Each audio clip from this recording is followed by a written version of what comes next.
ఎందుకు ప్రభువా నన్ను ఇంత శ్రమల కొలిమిలో పెట్టావని నువ్వు అడిగావనుకో, దేవుడు చెప్పే సమాధానం ఒకటే, నిన్ను ఇతరులకు దీవెనకరంగా చేయాలనుకుంటున్నాను, అందుకని నిన్ను కొంచెం స్పెషల్గా సిద్ధపరుస్తున్నాను అంటాడు. కొంతమందికి వినపడిద్ది స్తోత్రం అంటారు, వినపడిన వాళ్ళేమో అనుకుంటూ ఉంటారు. ఏదైనా నా లోకంలో ఎవరికి లేని కష్టాలు నాకే వచ్చినాయి ఏంది ప్రభు అని అనుకుంటాను. అర్థమైన వాళ్ళు స్తోత్రం చెప్తారు, మంచిది నాయన నువ్వు చేయాలనుకున్నది జై ప్రభువా అని ఈ పాట పాడతారు.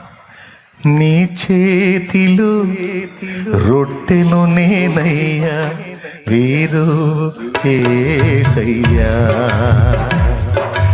నీ చేతిలో రొట్టెను నేనయ్యా వీరు యేసయ్యా, వీరు యేసయ్యా,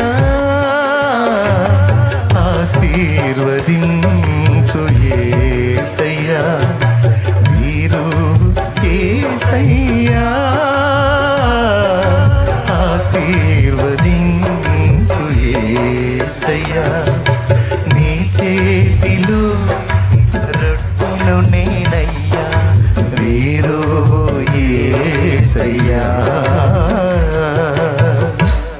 దేవునికి మహిమ.